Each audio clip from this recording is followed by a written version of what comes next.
ये कहानी है जगतपुर गांव में रहने वाले एक व्यक्ति राजू की। राजू अपनी पत्नी और 9 साल के बेटे के साथ रहा करता था। राजू खेती करता था जिससे उनका गुजारा हो रहा था। अरे सीमा, जल्दी खाना बांध दो, मुझे खेतों में जाने के लिए देर हो रही है। और रघु अभी सोकर उठा या नहीं? सीमा टिफिन में खाना लेकर जल्दी से राजू के पास आती है। यह लीजिए, आज मैंने आपकी मनपसंद गोभी की सब्जी रखी है। अब ना कहना कि तुम मेरी पसंद की चीज नहीं बनाती हो। अरे वाह वाह, क्या बात है। गोभी की सब्जी की सुगंध तो अलग ही आ रही है। चलो ठीक है, अब मैं चलता हूँ, मुझे वैसे भी काफी देर हो चुकी है। इसके बाद राजू कुदाल लेकर अपने खेत की ओर निकल जाता है। रास्ते में राजू को उसके 2 दोस्त शंकर और मोहन मिल जाते हैं। अरे राजू भाई, आज आपको खेतों में जाने के लिए बहुत देर हो गई। क्या बात, भाभी ने खाना देर से बनाया क्या? हाँ भाई, तुम बिल्कुल सही समझे। लेकिन तुम यहाँ खड़े होकर क्या चर्चा कर रहे हो? तुम्हें आज काम पर नहीं जाना क्या? नहीं नहीं, ऐसी कोई बात नहीं। हमें काम पर जाना है, लेकिन इस बार गांव में चोरों की ठंड पड़ने वाली है, तो हम दोनों बस उसी पर चर्चा कर रहे थे। ठंड तो हर बार ही गिरती है, तो इस बार इतनी चिंता करने वाली कौन सी बात है? कहीं तुम दोनों इस बात के लिए चिंता तो नहीं कर रहे कि तुम्हें ठंड में नहाना पड़ेगा? ये बोलकर राजू जोर जोर से हंसने लग जाता है। अरे नहीं राजू भाई, हमें तो ये सुनने में आया है कि इस बार खून जमा देने वाली ठंड गिरेगी। तुम्हें तो पता है, पिछले साल गांव में ठंड की वजह से 5 लोगों की मृत्यु हो गई थी। और इस बार तो पिछले साल से भी ज्यादा ठंड गिरने वाली है। पता नहीं क्या होगा। और हमारे पास इतने पैसे भी नहीं है कि हम मोटे मोटे कंबल और राजे खरीद सकी। मुझे तो बस अपने परिवार की चिंता है। पिछली सर्दी हमने बहुत ही मुश्किल से बिताई थी। पता नहीं इस बार क्या होगा। मुझे तो अभी से ही बहुत डर लग रहा है। अच्छा, तो ऐसी बात है। अभी तो इस समस्या का समाधान मेरे पास भी नहीं है, लेकिन हम इसके बारे में सोचेंगे जरूर। अभी मैं खेत पर चलता हूँ, मुझे बहुत काम है और पहले से ही मुझे काफी देर हो चुकी है। इतना बोलकर राजू खेत की ओर निकाल जाता है। राजू खेत में काम कर ही रहा था कि तभी उसे ठंड से बचने और खूब सारा पैसा कमाने की एक तरकीब दिखाई देती है। इस बार बहुत ज्यादा ठंड गिरने वाली है। सारे गांव का हाल बेहाल हो जाएगा। क्यों ना मैं जंगल से लकड़ियां काट कर जमा कर लूं, और जब कड़के की सर्दी गिरेगी तो मैं उन्हें अच्छी कीमतों पर बेचूंगा। अगर मेरा यह उपाय सफल हुआ तो मेरे पास बहुत सारा धन इकट्ठा हो जाएगा और फिर शायद मेरी गरीबी के दिन भी खत्म हो जाएंगे। फिर राजू कुदाल लेकर वापस घर की ओर निकाल जाता है। कुछ देर बाद राजू अपने घर पहुंच जाता है। अजी, क्या बात है, आज आप खेत से बहुत जल्दी लौट आए। कोई समस्या है क्या, या फिर आपकी तबीयत ठीक नहीं है? अरे नहीं भाग्यवान, मैं जब खेत पर जा रहा था तो शंकर और मोहन से मेरी मुलाकात हुई। उन्होंने बताया कि इस बार गांव में कड़ाके की ठंड गिरेगी। इसी को लेकर मेरे मन में एक योजना आई है कि मैं जंगल से सूखी लकड़ियां काट कर इकट्ठा कर लूं, और जब खून जमा देने वाली सर्दी गिरेगी तो मैं उसे बेचकर खूब सारा पैसा कमाऊंगा। हाँ, आपकी बात तो सही है। हम ये कर तो सकते हैं। मानना पड़ेगा राजू जी, आपका दिमाग तो मेरी जुबान से भी ज्यादा तेज चलता है। हाँ हाँ, ठीक है। अब मैं जंगल से लकड़ियां काटने जा रहा हूँ, और तुम यह बात किसी को भी नहीं बताना, नहीं तो हमारे सारे किए कराए पर पानी फिर जाएगा। ठीक है जी, मैं ये बात किसी को नहीं बताऊंगी। मैं इस बात को खाने की ही तरह पचा लूंगी। राजू कुल्हाड़ी लेकर जंगल की तरफ लकड़ियां काटने निकाल जाता है। कुछ दूर चलने के बाद उसे कुछ सूखे पेड़ दिखाई देते हैं। वाह, क्या बात है, यहाँ तो बहुत सारे सूखे पेड़ हैं। मैं अब लकड़ियां काटना शुरू करता हूँ। फिर राजू रोज जंगल जाता और बहुत सारी सूखी लकड़ियां काट कर लाता। एक दिन सुबह जब राजू कुल्हाड़ी लेकर जंगल की ओर लकड़ियां काटने जा रहा होता है, तभी उससे शंकर और मोहन रोक लेते हैं। अरे राजू भाई, तुम रोज जंगल से बहुत सारी लकड़ियां काट कर क्यों ला रहे हो? अरे भाई, तुम तो जानते ही हो कि मेरी पत्नी को खाना बनाने का कितना शौक है। वो रोज तरह तरह के पकवान बनाती है, जिसकी वजह से काफी सारी लकड़ियां चूल्हा जलाने में खत्म हो जाती हैं। इसीलिए मुझे हर रोज लकड़ियां काटने के लिए जंगल जाना पड़ता है। लेकिन राजू भाई, हमें तो पहली बार पता लगा कि तुम्हारी पत्नी खाना बनाने की शौकीन है। हमने ऐसा पहले कभी नहीं सुना। खैर छोड़ो, जब तुम कह रहे हो तो ये बात सच ही होगी। शंकर और मोहन को राजू की बात सुनकर कुछ अजीब लग रहा था, लेकिन उन्होंने इन बातों पर ज्यादा ध्यान नहीं दिया। ठीक है भाई, अब मैं चलता हूँ, मुझे देर हो रही है। इतना कहकर राजू वहां से चला जाता है और कुछ दिन ऐसे ही बीत जाते हैं। राजू रोज जंगल जाता और वहां से सूखी लकड़ियां कट कर लाता। अब उसके पास बहुत सी लकड़ियों का भंडार हो गया था। कुछ दिन बाद गांव में ठंड गिरना भी शुरू हो जाती है और फिर राजू अपने घर के बाहर एक बोर्ड लगा देता है जिसमें 1 किलो लकड़ी की कीमत 5 रुपए लिखी थी।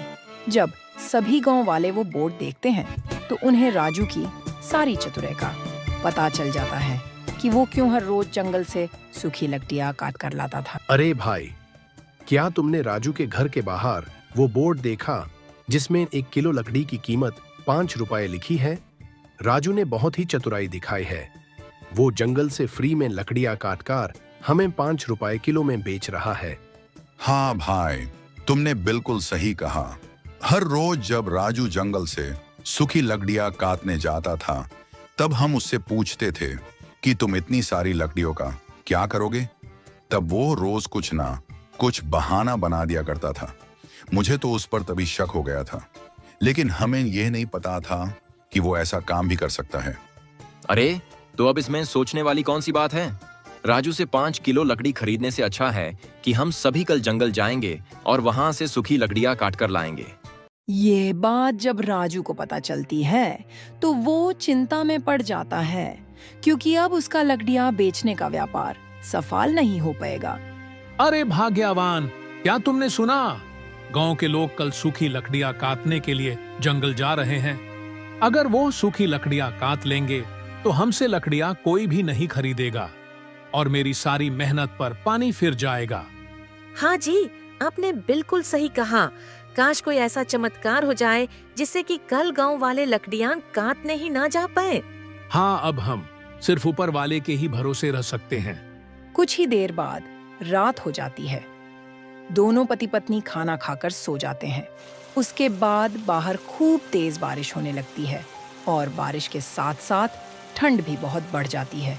बारिश पड़ने के कारण सारे पेड़ पौधे भीग जाते हैं, जिसकी वजह से जंगल में एक भी सूखी लकड़ी नहीं बचती। सुबह होने तक बारिश रुक जाती है।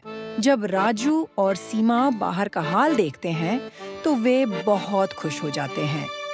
अजी देखिए, लगता है ऊपर वाले ने हमारी सुन ली। रात को बारिश करवा दी, सारे पेड़ पौधे गीले हो गए होंगे और अब तो सूखी लकड़ियां भी जलने लायक नहीं बची होंगी।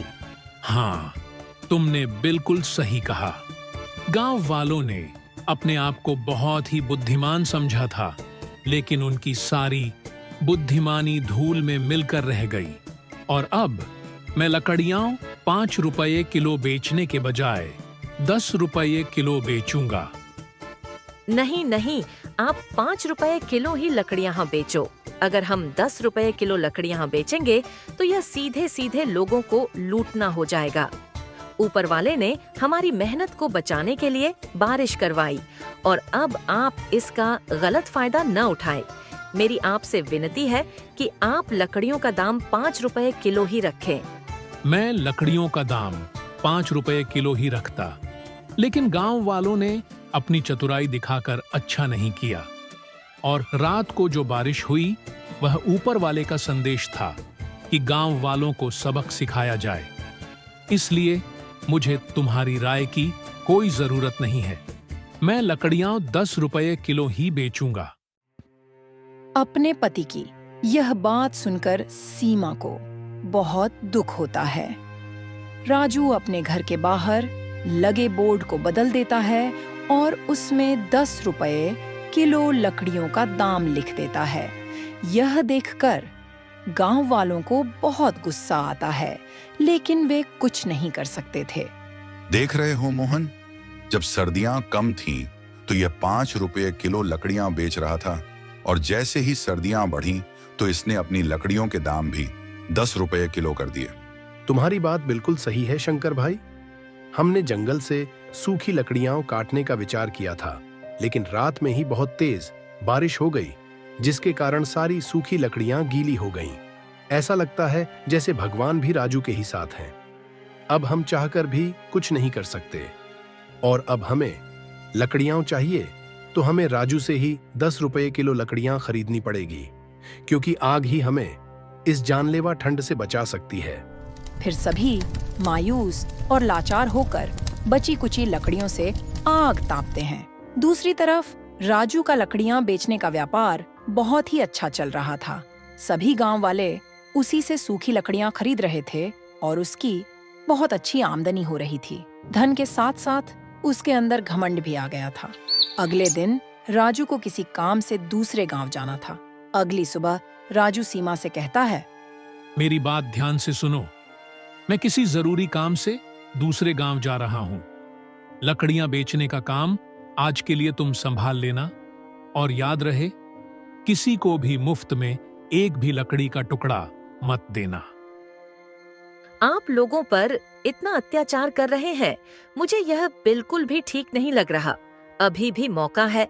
हमें पैसे कमाने के साथ साथ दुआएं भी कमानी चाहिए। आप मेरी बात मान लीजिए और आल कड़ियों की कीमत कम कर दीजिए, ताकि सभी इस जानलेवा ठंड से बच सकें और हमारा भी थोड़ा मुनाफा हो जाए। अब मेरे दिन इतने भी कमजोर नहीं हैं कि मैं तुम्हारी बातें सुनूं। बस मैं जितना बोलता हूं तुम उतना ही करो। तुम्हें अपना दिमाग चलाने की कोई जरूरत नहीं है, नहीं तो अच्छा नहीं होगा। अपने पति की इतनी कड़वी और क्रोधजनक बातें सुनकर सीमा इसके आगे कुछ भी नहीं बोल पाती, लेकिन वह मन ही मन यह समझ जाती है कि विनाश की घड़ी अब नजदीक है। इसके बाद राजू दूसरे गांव की ओर निकल जाता है। घर में अब उसकी पत्नी और 9 साल का बेटा ही था। सीमा घर के बाहर बैठकर आग ताप रही थी और उसका बेटा रघु अंदर खेल रहा था। रघु को बहुत ठंड लग रही थी और वह अभी बहुत ही नादान था। मुझे कितनी ठंड लग रही है। माँ तो बाहर आग की गर्मी ले रही है। यहाँ जो पिताजी ने सूखी लकड़ियां रखी हैं, मैं भी उनमें आग लगाकर आग ताप लेता हूँ। रघु बहुत ही नादान था। उसे यह नहीं पता था कि एक लकड़ी में आग लगाते ही सारी लकड़ियां जल जाएंगी। रघु एक लकड़ी में आग लगा देता है। लकड़ियां सूखी थीं, इसीलिए देखते ही देखते उनमें आग लग जाती है और पूरा घर जलने लगता है। सीमा बाहर खड़ी होकर रोते हुए सिर्फ तमाशा देखती है, क्योंकि घर के अंदर जाने का कोई भी रास्ता नहीं था। पूरा घर भयंकर आग की चपेट में आ चुका था और कोई भी गांव वाला आग बुझाने नहीं आया। रघु भी जलकर मर जाता है। कुछ घंटे बाद घर जलकर राख में बदल जाता है। जब राजू घर वापस आता है तो सीमा उसे सारी कहानी बताती है। यह सुनकर राजू रोने लगता है और उसे अपने किए की सजा मिल जाती है।